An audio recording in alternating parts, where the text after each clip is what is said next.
Oh, and then I didn't. The meeting to. Okay, hi Susie. Hi. So the meeting is called to order. We need to approve last month's minutes. Has everybody had a chance to read them? They're both sides of the paper, if you printed it out. Students.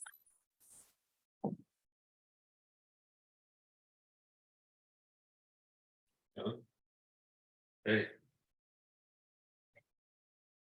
Any comments or questions about last month's minutes? We have a motion to approve. I'll second it. Okay, thank you. The minutes from last month are approved. All in favor, sorry. Oh, all in favor, say aye. Aye, sorry. Hi. Thanks, Susie. I always forget Robert's Rules of Order. Robert and I never got along. So the next is public comment. So we have two members of the public here. Both members from the Friends. Any comments you guys want to make? Thanks for coming. We appreciate having you here very much. So the next item, council liaison reports. Chris, that's you. So I attended I think 2 meetings. I missed the first one since we've met last because I had parent conferences that night. And the second one I attended quietly on Zoom because I had just had dental surgery that day. And the only really relevance here from the council meeting was that there are still questions about the budget. We have an audit that's required by December 31st, but we have sought and received permission to extend that deadline. And so our balances are still a question.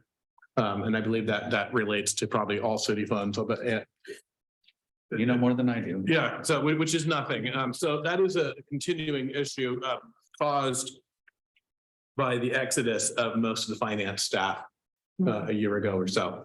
The other issue is that there was a large number of city employees who showed up in matching Union Church, and there was a concern expressed about some of the workers feel unsupported by some of the managers in the city. So that's an issue that relates as well. And it wasn't about the library, but that was relevant too, I guess. And that's about it. Okay, any questions for Chris? Board Chair report, Susie, since you're on the horn, do you want to go over that? Did everyone have a chance to read the report that was sent out? I did. Okay, did anyone have any questions?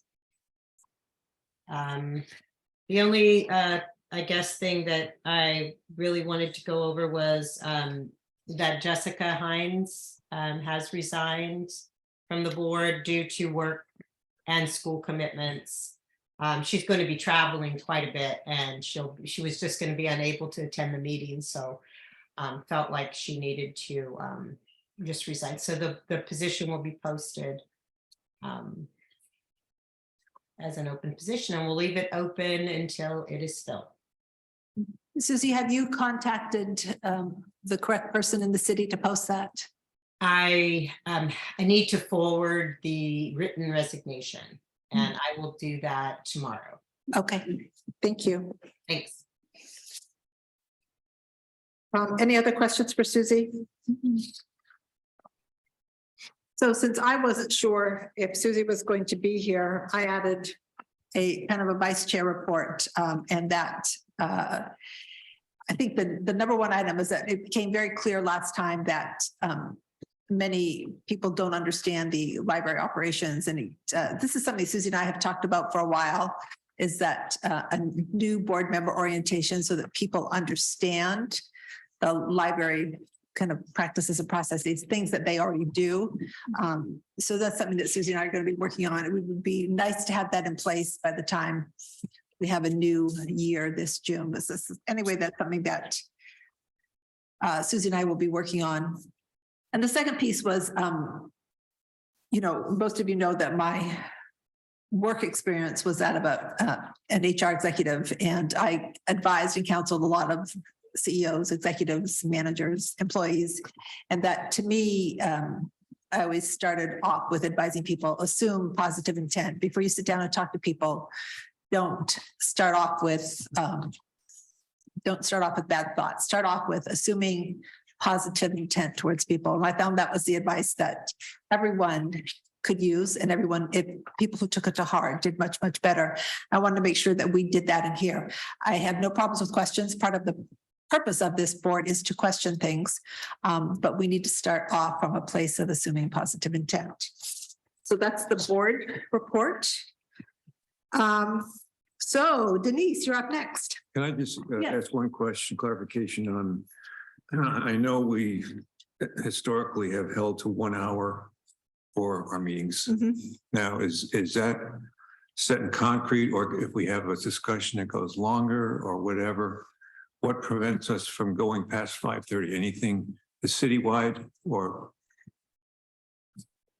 I only know the history. I that mean, we- 6:30. We've had some facility and now technology constraints due to multiple boards meeting, like the Parks Board meets in 45 minutes or so.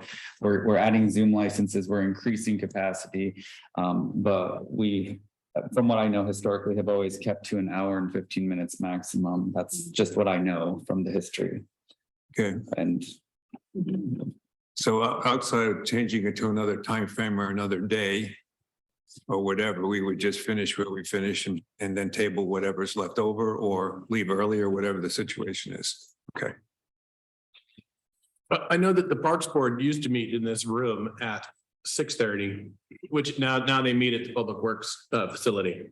And so I don't know what Zoom concerns there are, but it strikes me that if we wanted a longer meeting, that starting earlier would be an easier solution than going late.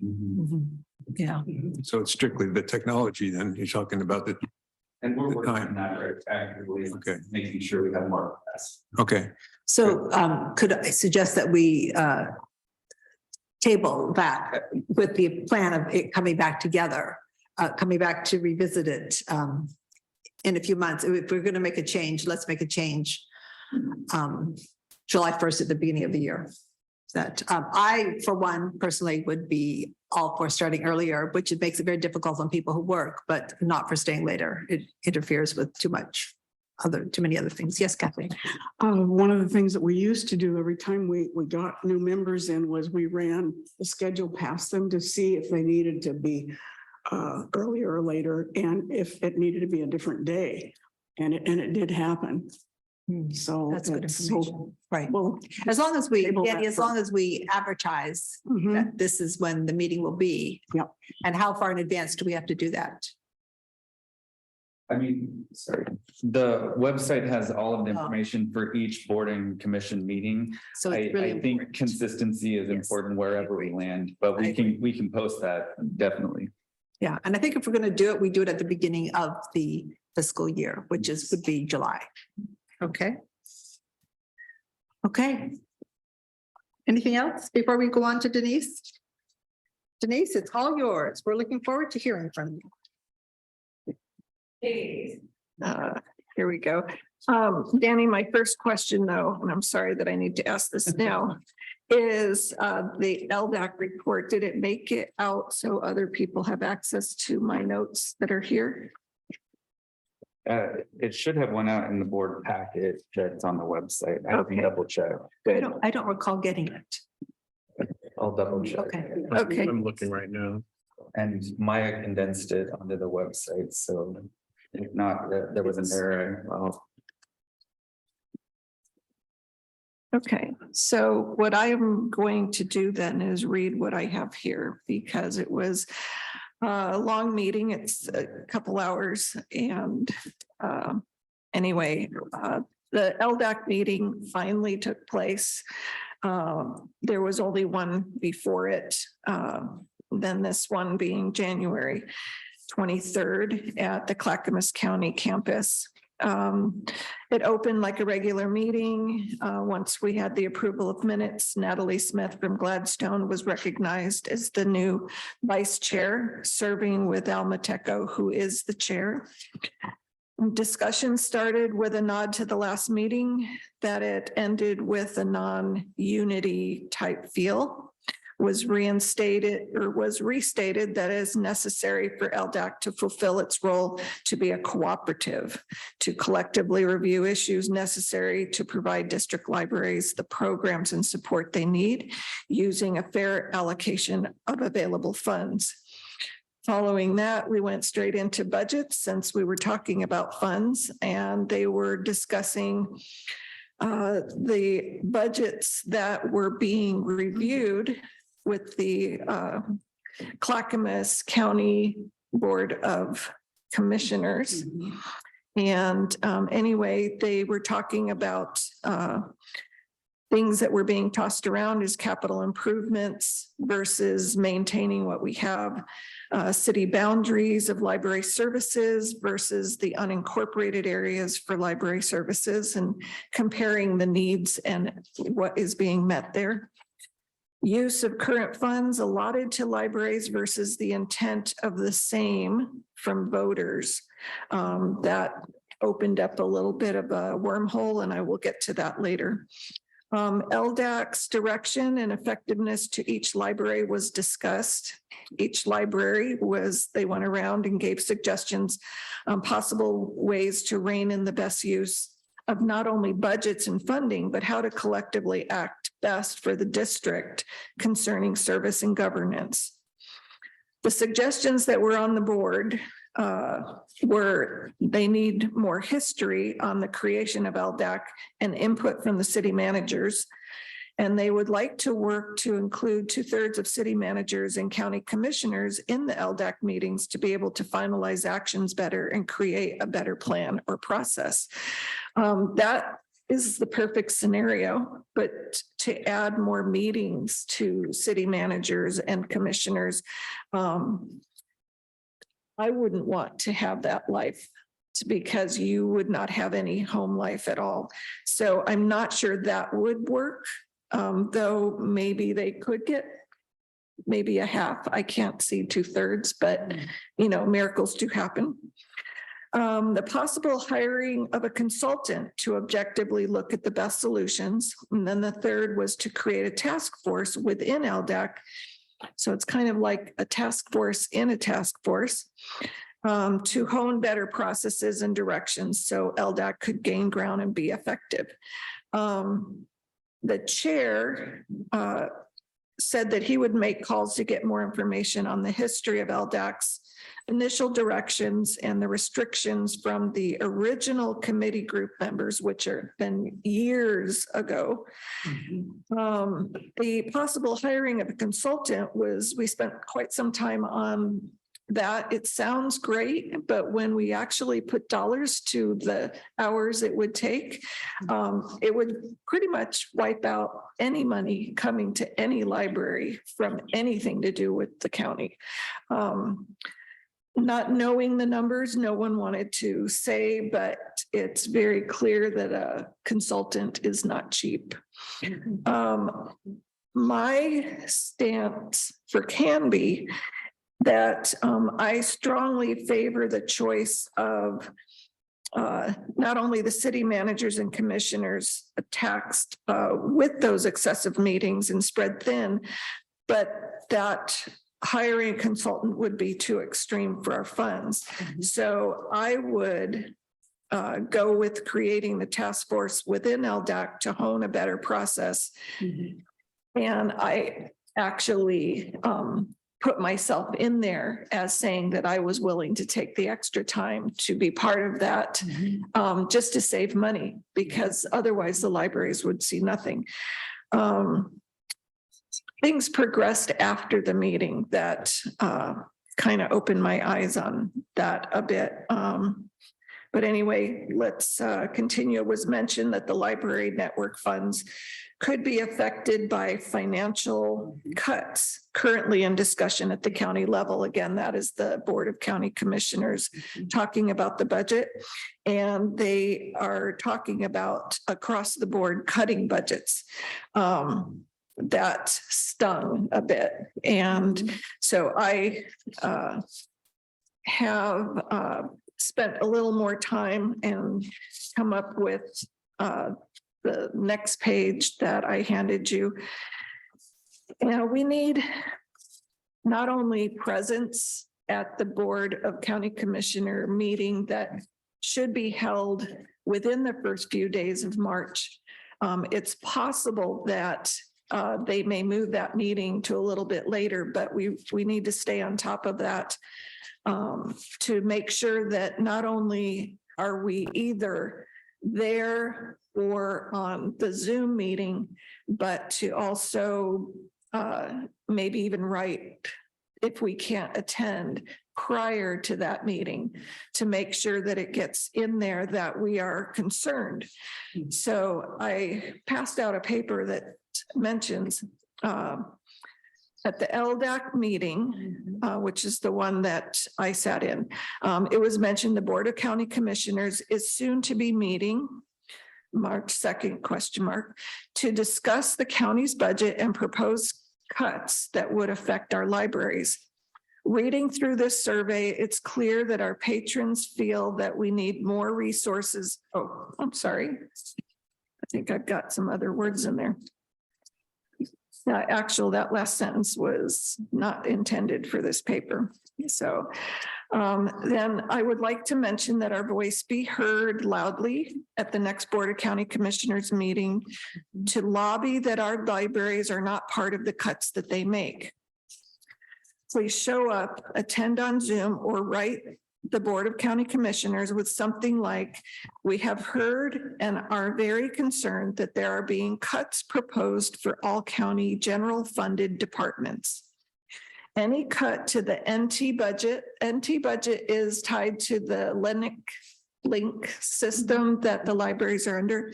Any cut to the NT budget is a cut to services in all Clackamas County libraries and for Clackamas County residents. The libraries have been missing out, and this is not on your paper, but the libraries have been missing out on their share of the general fund. And to make a cut to that budget just deepens the scar that we're already bearing. This is what I was able to dig out after that board of directors or board of the LDAC board. Sorry, too many boards. Anyway, if you go back to the Clackamas County levy from 1997, this was July of 2014 that this came out, and you can find it anywhere on the internet under Clackamas County levies. If you specifically look at Measure 50. What year was that? Sorry. This was 1997 when the levy was passed, including Measure 50, which tied that levy. And when you read it, it's not really clear, but if you go to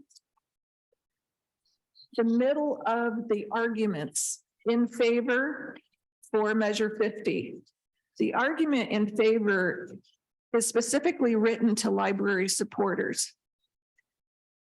It says, please vote yes for this measure.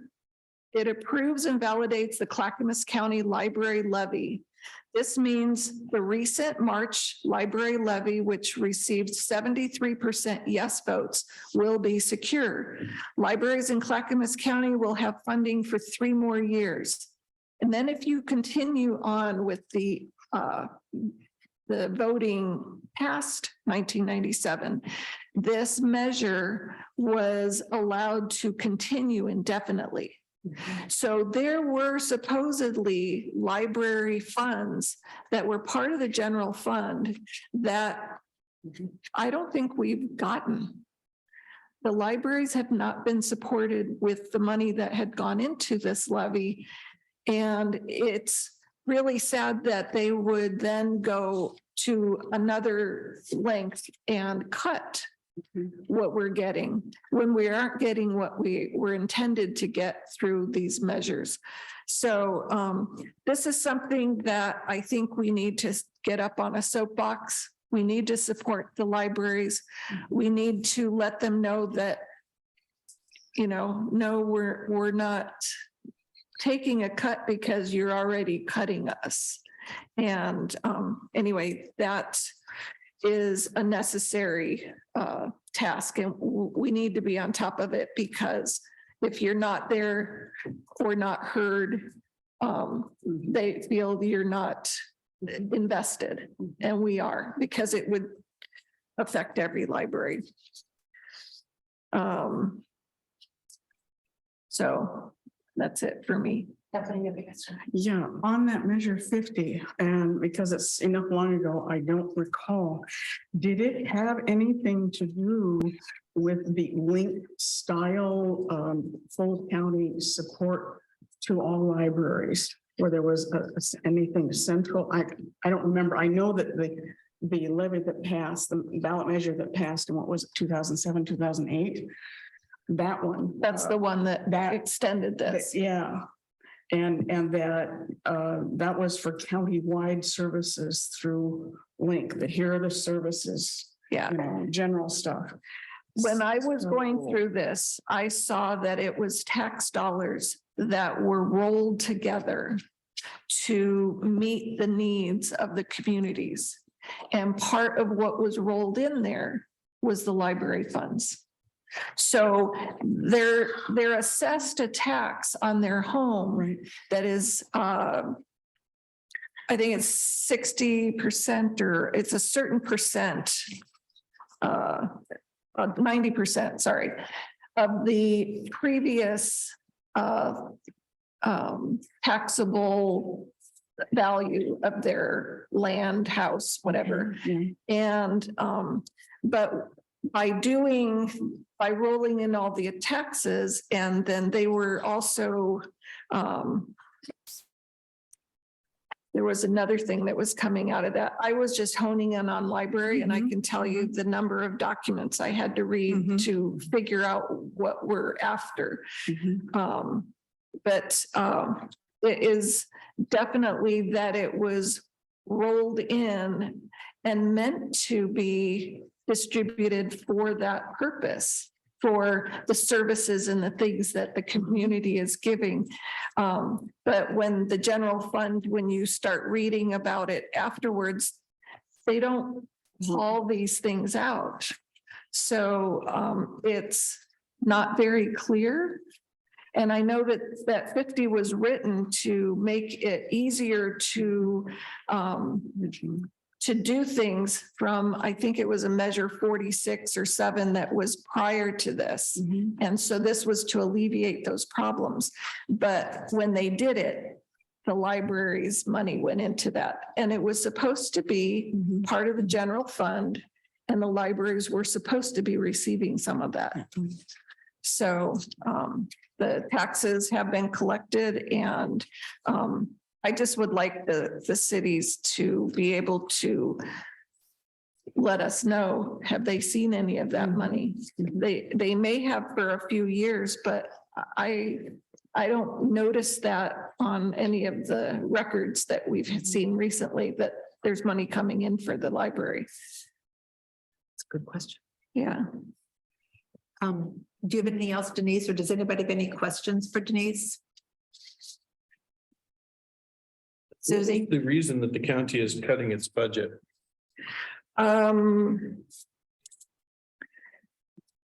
It wasn't clear, but I have a feeling it was simply to, it's almost like every time that they get together, they need more money for improvements or maintenance. And I think they're just trying to meet their budget. So maybe post-COVID was an issue, but I didn't get into the specifics of why, only that they were going to across the board, trying to be fair, I'm sure, to kind of go after it. But Candy, I'm sorry to say, I feel that the library is running on its socks.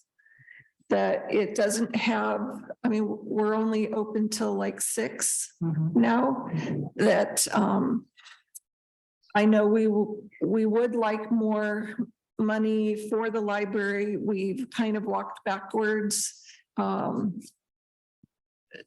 pre-pandemic because we didn't have the funds and we had to get help from the city to work. We had to get help from the city to work just the programs and things that we were running. But then they had to let a lot of the volunteers go. They had to go to a skeleton crew to run things.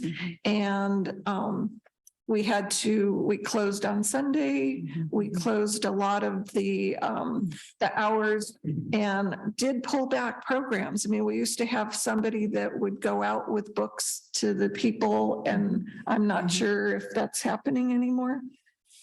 My next step. Oh, good. So anyway, I feel that less money than we are getting is Not as. no, we don't have that room. I mean, you can't do with less.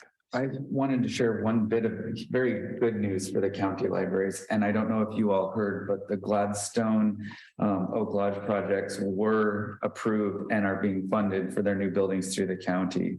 So there was a huge win in the last few weeks for some of our member library colleagues in those cities. So that was a sizable commitment because those are the two county libraries that aren't run by municipal organizations. But I just wanted to put out, there's some light there. So sorry, Denise. No, actually, that's great news. I loved ending with good stuff. So I'm done. Kathleen, you have a question? That pretty much answered it. It was about the situation with Oak Grove and Gladstone. Okay. So anything else for Denise, or should we move on to? So Luke isn't here. Danny. I don't have an update this time. Okay, so the Friends of the Public Library report. So you got two things. You got one from me before I got the one from Kathy. And mine, you all got both via email. I forgot to add into mine that there's two Canby Reads programs going on right now, one with the adults and one with the teens. And I know that for the adults, there will be a discussion meeting on March the 8th to kind of like a book group type meeting to discuss that. And all the other information was in the reports, and Kathy did a very, very good job of giving you a much more detailed report than I had done.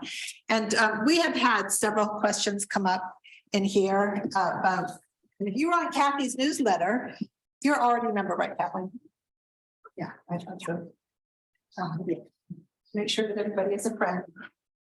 Denise, are you a friend? I actually thought I just got one of these in the library just now. Yeah, sorry. But thank you. I actually couldn't find it. So Because a lot of the questions that I got in here are something that Kathy covers in a quarterly email, and it's like, rather than trusting my memory to remember things or to forward things on. So if you are a member and it's very inexpensive, I would advise you to sign up, and then you'll get Kathy's emails, which we love getting. So any questions about the Friends? So the only thing I'd like to add is that, yes, we're down board members on the Library Advisory Board, but the Friends is also looking for board members. And Kathy, we need 2, 3. We could use 4. Four. And for those people who don't want to do evening meetings, those meetings are during the day. They are currently, they just changed. 9:30 on Wednesday, third Wednesday of the month. 9:30 on the third Wednesday of the month. So those are Willow Creek Room. So the purpose of the Friends is to raise money to pay for programs at the library. That is really the ultimate simple purpose of the Friends. But also because they run the bookstore, they provide a great service to the citizens of Canby who want inexpensive books. So, but basically, if you know of anybody who'd like to be involved, especially somebody who doesn't want an evening commitment, that's a good alternative for them. And they usually have board members kind of spend a year learning what's going on before they actually give them an assigned task, like the bookstore manager or treasurer or something like that, although they do need a treasurer. Any questions? Yeah, Yes. quick question, just on on books that are donated. They come from library collection and then they're called or whatever the process is to get them to the Friends, the book garden. I don't know the process there. So Plus there's donations that you get. plus donations, Right. yes. Okay, that whole mess, that whole room and any media that's in that room, books, tapes, whatever. What happens after a period of time? It doesn't sell. What's the process for calling from that room and where does that stuff go from there? So the process for culling is that volunteers, the people who volunteer in the bookstore, and they're put through a training first, they go through and decide what should go out onto the shelf and what should go straight to Better World. And basically, Excuse me, what's Better World? is a place that takes books from libraries essentially, and they go through them and they try to sell them. And for what they sell, we get a certain percentage. And I don't remember what the percentage is. Kathy, do you? A very small percentage. We also do things, and you probably saw in Kathy's report that there was a school in Tennessee or Kentucky that was burnt down. And so we sent them boxes and boxes of children's books. There's also some local organizations. So I don't know if you know that TMK Creamery, Tessa, the wife of the owner, Mark, started a program before COVID a while ago, where in December, she does a book drive for the foster children of Clackamas County. And so between Tyler and I, we filled up the backs of our SUVs and we took bags and bags of books out to them because it's keeping them local. Children's books, generally speaking, we do not send to Better World. So we try to do things within the community. We've had contacts with other organizations, and I don't know which of them, because it's been since I've been off the board, that we've actually donated books to. We have in the past when one year at one of our sales, we had a school librarian show up, and basically I said, fill up a bag and it's yours for free, because this person was using her money to pay for books for her school library. So we try to look for ways of making a difference within the community with those books. I'm just glad there's more mileage to the books than There's just here, just- that's all. Yes, in the past, when there would be a culling like this, we would often ship a lot of it off to Better World. And this time, since so much of the collection was fiction, and that is the #1 seller in our bookstore. I think it's the #1 used books in the library. It's the #1 seller in the bookstore. We decided to offer the books. Patty McAlpin, who is the bookstore manager, decided to offer the books here locally versus just shipping a lot of them off to Better World. We only have so much space. We're not, for those of you who are in the old library, we had a much bigger space. We kept a lot more books. We have really, reduced the amount of space. So we have reduced the amount of books that we keep, and we really do focus on the books that sell. And that is fiction and mystery. And those are the two #1 sellers. We also sell some history, some politics, some biography, some crafts and self-help. That gardening and cooking, sometimes we go through spells where they sell really well, but basically we try to make a difference where it counts, and that is within the local community. And Good. that's why the book sale for $4 is happening. Thank you. I have a question. Do we donate some of those books to Canby Center? We have talked to them, and they buy a lot of their own books, but I don't know why we don't. I can talk with them. Yeah, have very my- interesting, because we've gotten a lot of children's books, and that was actually a conversation I had with Philip the other day, Philip, the children's librarian, is that there's no point in sending them off to Better World. There's absolutely no point in doing that. So what can we do to make a difference here locally? And does he have the connections? Like, I just happened to be at the sale. Kathy was there with me when the school librarian from Eccles came in, and she was going to buy a bunch of books for the school library there. She thought it was under. And one of the things she was looking for was cookbooks for cooking with children type books. And so about a month later, some of those books came in, and I dropped them off at Eccles for her, that type of thing. I don't believe in making school librarians pay for children's books. So they were just donated to her outright. So yes, if there's anything we can do to make a difference locally, that's important. Okay, I can ask. To use those books for the community good. Okay, I'll get back to you on that one. Thank you. I appreciate it, because we know that when this sale that's going on ends on February 28th, which is a week from today. So we know that we will have, and Mary will go through the children's books. Mary Bosco is a retired school teacher. She'll go through the children's books, decides which one we want to keep, and then we will be looking at donating the rest. And I did talk with Philip about if he has connections with some of the other school librarians or something like that. I would give school librarians first dibs at any of those books. Patty is actually responsible for this, but she's out of town, so I'm in charge. Something you should all worry about. Any other questions for the friends? So we should move on. The discussion item, since I'm going to change the order on here somewhat. Jessica has retired, so there is no but there's no budget discussion unless you had something to say, Danny. I was just gonna say that we'll be in full swing in April at the next meeting, and so we'll have a better report then, and knowing where budget committee and council is with all of that. So it's nothing really is even happening until later in March. So I'm going to hand out something that was too long to send. I'm waiting for our chair, so. Sorry, thank you.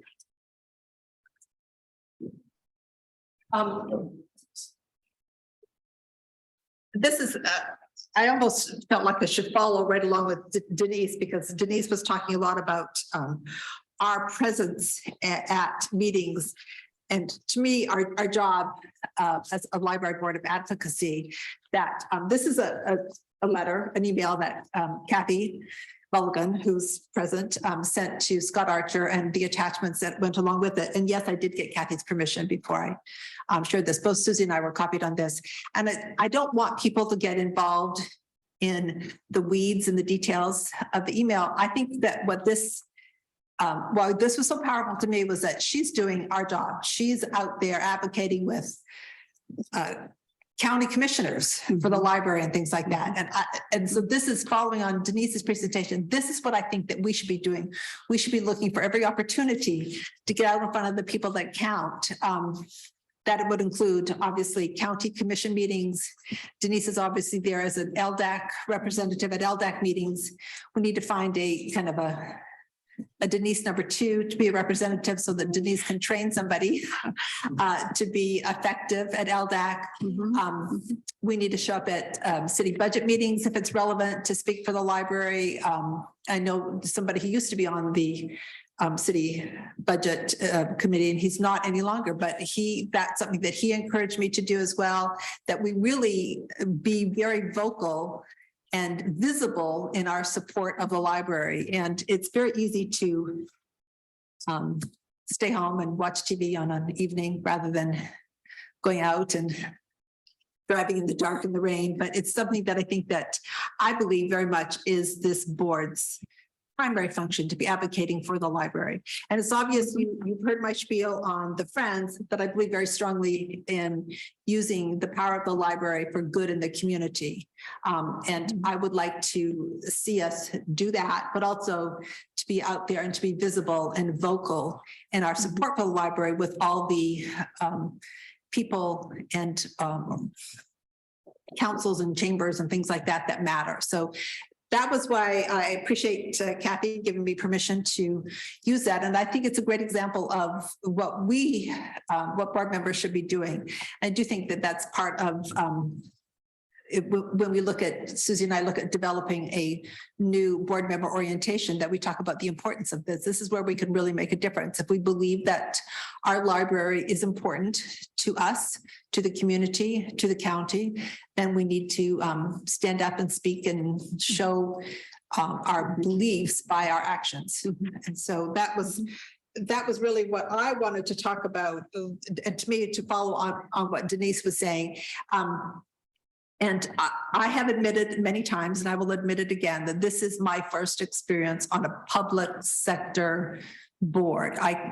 All my experiences in the private sector, and I was on lots of boards in the private sector, but we didn't have these kinds of constraints, and I got my information differently. It would be really good if somebody would kind of coordinate and let everybody know the places that we can make a difference. I think that would be something that we should be doing as a board, like Denise bringing up, this is coming up. We need to be paying attention to this. So Kathleen, you had a question? Comment? Well, I had a comment, what you were talking about and what Kathy did with the commissioners and that. We did that both with the council and commissioners earlier when there was a move afoot to basically question the need for a new library at all. And yes, it's very effective.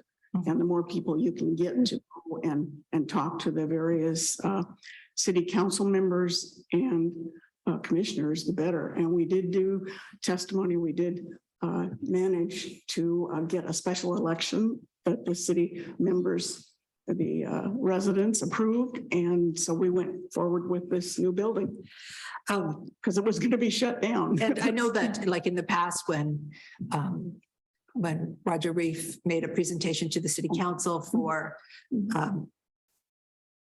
additional city support for the library, that they came to the Friends, they asked Friends to show up that night. So there needs to be this reciprocity of this group support for the library. And it's something that the Library Advisory Board should be asking the Friends for support, and the Friends should be asking the Library Advisory Board for support. We have a chance to, we're all in it really for the same reason, you know, to make sure that the library is truly the heart of the community. I just wanted to also say that this would be a great time for the youth, the teens, the high school students to get behind something that their community leans on. The schools are all drawing off of the library as far as, you know, it's an extension of the library that's at the school. And it's funny how a lot of the meetings have, you know, 70 and 80-year-old attendees. But if they could see the youth that are concerned about their future and that they are drawing off of something that doesn't have quite the needs because the funding isn't there or the action of the boards are limiting things. I think the youth can speak louder by just being there and participating, showing that they care. Because it moves the heart of the older commissioners to realize that it's not a dying breed that cares about it, but it's the lifeblood of the city. Well, I don't know if any of you recall the presentation that Susie and I made to the city councils. We talked about one of the reasons we felt it was important to include the student members and voting members, that we want these are the people going to be running the world when we're in nursing homes, people. You know, let's just deal with that fact right now. And so we want them involved and engaged. And to me, it was really important to say, you know, your presence is important, and giving them the vote on this Library Advisory Board was very important for that reason. Yeah. So any other comments before we move on? Okay, Kathleen, you're next. Okay, I know that some of you have not seen the email that I sent out on the preliminary, basically brief report and thought sharings on the Texas State Library Crew Musty, the weeding manual that Christopher showed us at the last meeting. And I did work on that. I found more questions the farther I dug into that. I did also go to the address that Danny sent me, so I had both of them to dig on. And that led me to going back to the American Library Association's collection, maintenance, and weeding website pages. The selection and reconsideration policy toolkit for public school and academic libraries that was updated in 2018 by the American Library Association Office for Intellectual Freedom. And many of you may already be totally familiar with that. So this is just, and I'm sorry, my voice is going, this has been a problem. So the, excuse me, the policy language that references weeding, this is from the ALA, should highlight objective criteria used in making decisions such as publication date, circulation history, and the physical condition of the resource. And then they give on the site an example of a public library collection, maintenance, and weeding policy. For those of you who have a copy of this, because I didn't run enough copies because I was out of paper, there are two words left out here. The maintenance and weeding policy is given references community interests separately from and other newer and more the availability of newer and more valid materials. The fact that the community interest is listed separately and in addition to circulation history, to me emphasizes that familiarity with the community of that the library serves appears to familiarity and community interest. And I was delighted to see the community survey that was done. And we did get some information from that, as you mentioned, Denise. So then the challenge for library staff and volunteers and the board, how do we keep current for what the Canby community interests and expectations of the library collection actually are? That I mentioned the survey that Denise spoke about. So one, I would also add to that my memory is that we tried to encourage people to actually assess the performance of the library at that time, even though we hadn't been in the new building all that long. So the Texas State Library, the Crew Musty Weeding Manual recommends the following report. Therefore, take this manual and discuss the matter with your staff, volunteers, and board. Think about it for a while. Don't start working toward efficient, effective service. Then start, my eyes are jumping here. Then start working toward efficient, effective service and a high quality collection. Don't delay, start reading today. That's from the epilogue of the manual, and I would have put it at the front.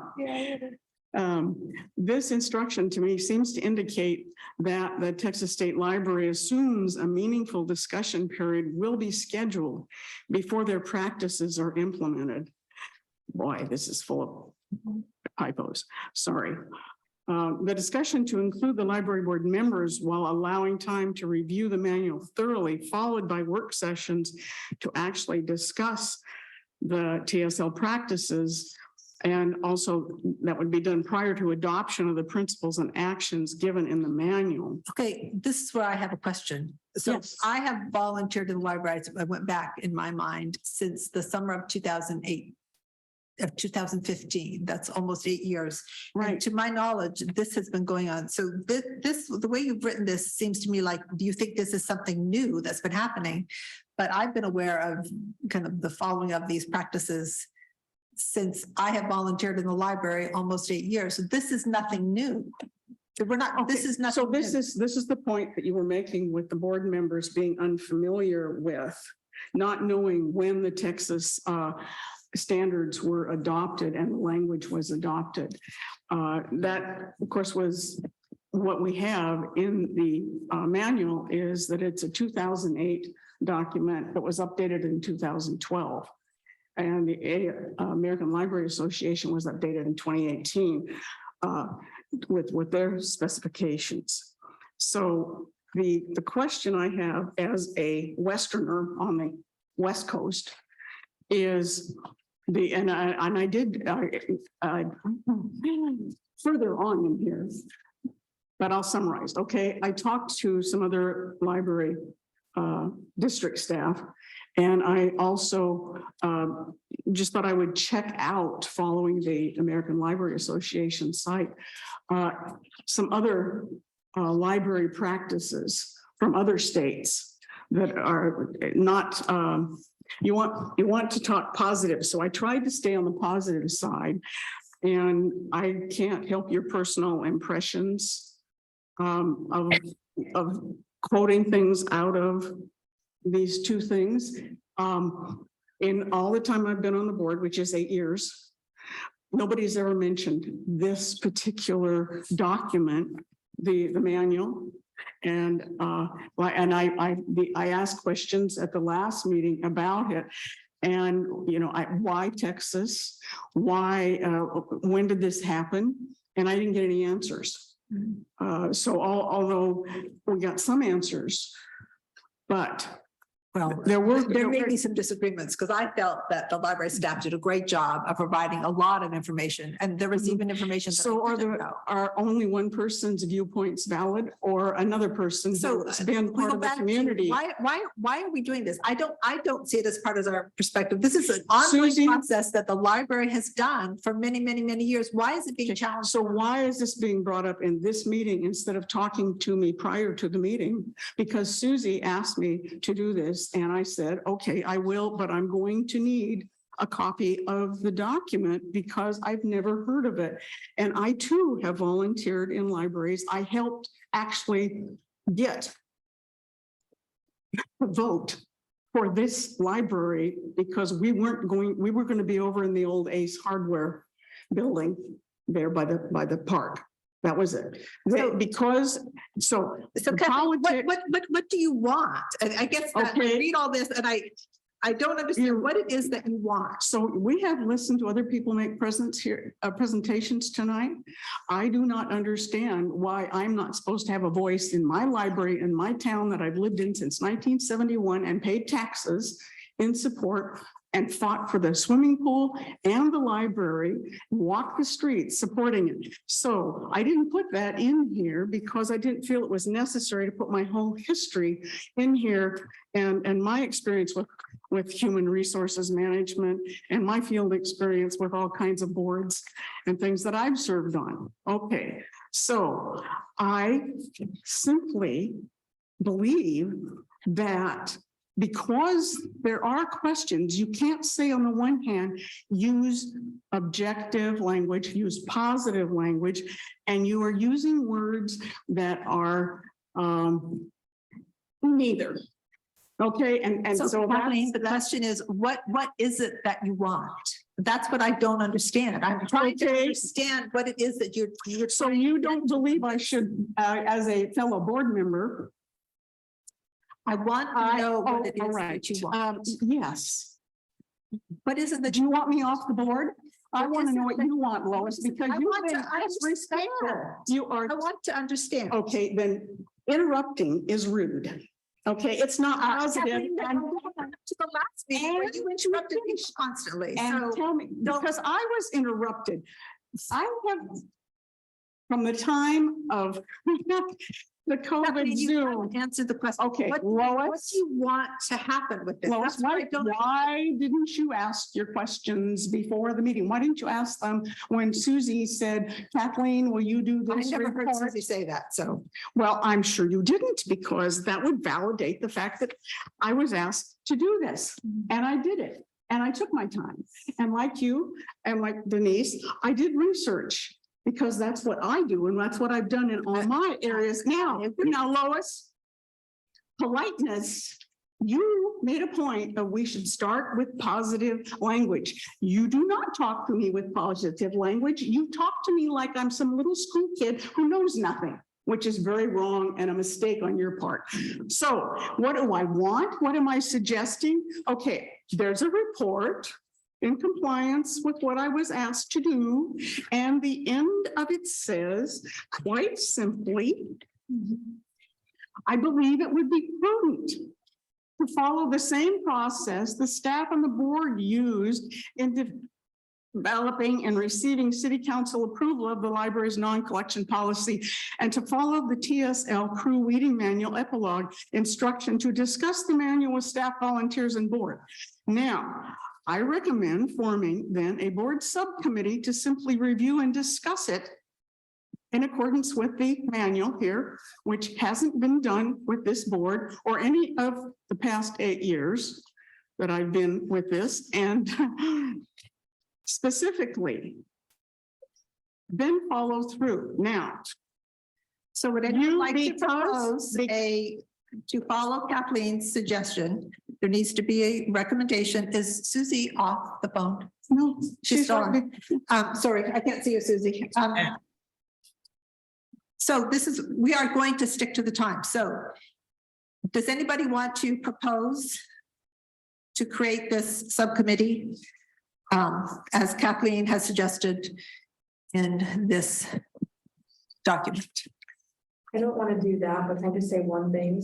The crew manual is one resource we follow, not the resource we follow. It's one. Okay, We're also banking on library staff's experience, internships, trainings, conferences, books, and other experiences and whatnot. This manual, I feel like we focus on just a little bit too much. It's only one piece of the puzzle. There's Okay. a lot of pieces of the puzzle. Mhm. And again, librarians have to get master's degrees. Mhm. I would, at the very least, trust that we know what we're doing. I'm not saying that, you don't have the right to say all these things and ask these questions, but again, this specific manual is one piece of the puzzle. and it's helpful to know that now, because the presentation really emphasized, and of course, it focused primarily on the damaged and unrepairable and dirty materials, which it's just common sense, which was not part of my questions. So I would also think that because some board members do talk to each other and with staff between meetings, that if you have an objection to somebody doing something or saying something, you take it. My experience with management of human resources was you don't do it in meetings. You don't try and put somebody off and you don't interrupt them. What you do is you do that kind of discipline outside of the public meeting. That is the most positive thing to do. So I have become fairly thick-skinned, which doesn't mean I don't recognize when I am being spoken to in a non-professional. Okay, Kathleen, you're done. Kathleen Nasty. has recommended forming a board subcommittee to review and discuss the TSL crew musty practices and specifically the weeding manual, then present thoughts and recommendation to the board. Would anyone like to make a motion to approve that? I would like to probably amend that a bit, get one more type of input before we go to that type of a vote. And that would be that maybe someone from the library could help us understand how all of these things come together. Just so the board acting for the community and helping to make suggestions and recommendations to the council or to the library, that it's something that the board does not understand fully, and clearly knowing one piece of the puzzle, we'd rather understand more of it. I don't want to overshare or overspeak, but we are so into the weeds of the operations now that the city charter gives the city administrator the authority to execute. We've left the policy and the strategy area that I feel is what the spirit of what Lois was saying earlier is the emphasis of this board. I feel like the staff presentation in the last meeting gave a very thorough, comprehensive view of our practices without going into every single piece. I think for what it's worth, and Kathleen, I hear your concern about, how does that meet the community? One of the things we just had a discussion about the other day was our teen services staff, Karen. She takes some of the classic titles that don't move in the main collection and moves them to the young adult section. Why? Because she knows that the schools assign this locally. That's the type of connection that we have, the staff have with the community to understand those needs on a very local and very intimate level. Otherwise, we might say, based on some of these other standards, we don't necessarily need that in our collection anymore. But Karen has that connection and that insight, and that's how I feel like we truly connect. So I would just encourage the board to avoid dabbling too far into operations, because I feel like we're kind of going beyond policy at this point. I want to make sure that you feel heard and that I understand you though. So Yeah.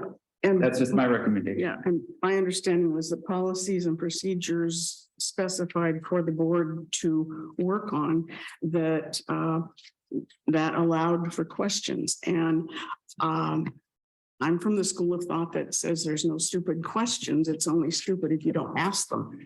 So it has now been made abundantly clear to me how at least one person on the board regards me asking questions and not knowing things she knows. And if you want a list of all the things I know, Lois, that you do not know, Kathleen, this I can give isn't it to you. advancing anything. We are. I know.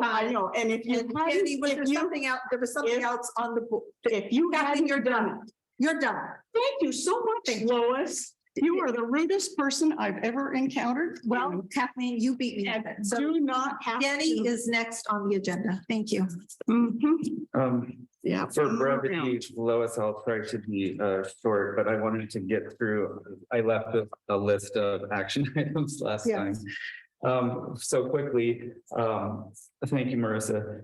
Our children's librarian has given a brief overview for the request of the board. He is going to start his outreach plans. Mind you, he just is a few months into his new role, but he's already working with the local Head Starts. Philip and Karen, our teen services staff, are visiting the local middle schools to promote the library. Philip's also visiting with the high school for some promotional type events. I'm just going to cruise through this. In mid-March through May, he's partnering with the parent education coordinator from Clackamas County to offer parent infant classes. In late spring, he's working with the Friends of the Library for the mascot naming event. So I know there's a lot of excitement building there. And then summer planning for, planning for summer reading is already in full swing. So he is already working aggressively. I'm having to make sure that we don't burn him out, but really he's having a lot of fun working with the organizations locally to start really making that connection. And then the last piece I'll throw out is on May 1st, Philip and I will be presenting to the Kiwanis on the vision of the library, which focuses on our collections, our space, and our children's and adult programming. So if you want to come to the luncheon on May 1st, we'll be giving a brief presentation, again, community connection there. Secondly, Denise and I did meet to review the community survey of 2018. And again, emphasizing kind of where this board can have a lot of impact. I did ask last year when the department heads worked on ARPA proposals for the ARPA funding, I submitted one to have a consultant come into Canby and actually do a deep dive into our community to get a strong understanding of this. Lake Oswego is currently working with the same consultant the city of Salem has. These folks can really help us to understand that. So an opportunity perhaps to talk with Councillor Bangs later about that. He'll be at that meeting when the ARPA proposals are submitted for review and decisions. I sent Kathleen the URL, so that's that one's finished. Jessica and I couldn't meet, but I'll be revisiting that with Lois and Susie on the budget for the next meeting in April. And then I had something exciting I wanted to share with you, and I'll save it for last. I don't have an update on the chamber event. I reached out through Tyler Nizer, our staff and economic development. We don't have an event yet with the chamber, but that's TBD still, and that's based on my instructions from the city administrator. Would that be similar to the Kiwanis thing? Probably. It's going to be a morning thing, I think. It would be the Good Morning Canby Yeah. event. That's Okay. what we're looking at doing. So lastly, and I hope this is a fun kind of high note to end on, Susie asked me if we could do a meet the staff option for library advisory board members in March. We don't have staff here every single day. It would be next to impossible for you to walk in the library on any given day and meet everyone based on meetings, sickness, vacation, work schedules, and all the different variables that play into it. So Philip worked on this and made this for you to give you an idea of who your library staff are. So we included a photo and a little bio on the back. So With that we were trying to make a playing card type thing, and this is as close as we got, but we wanted you to know who your staff are. And then the last piece is I included, it's a little ticket. It's supposed to look like a movie ticket. It does. If you use your QR scanner in your phone, it just links you to Amber Quinn, our new library manager, who is on the floor all the time. You can see her actively. Amber is going to provide a tour if you reach out to her, if you want to see you can see the most of the library because we have an open concept building, but if you would like to also see the staff work area, it takes a couple minutes. We would be happy to have you schedule that with her and see the whole building. So Susie, I hope that you can't see it, it's here, but I have one for you as well. And so. Thank you. No, that was done very well. Thank you. Did everyone, Thank you, Lois. did everyone get the library survey synopsis that I prepared, I got paper. Yeah, email, I think it's email. 2018? Okay, 2018? yeah. Yeah, yeah, it was on the email, I think. So I just wanted to just conclude a small note that in the survey, a lot of people were asking us to do more, have more, and do more things that resemble other libraries. I just want to let the public know that Canby is very blessed for the programs and the things that we are able to offer.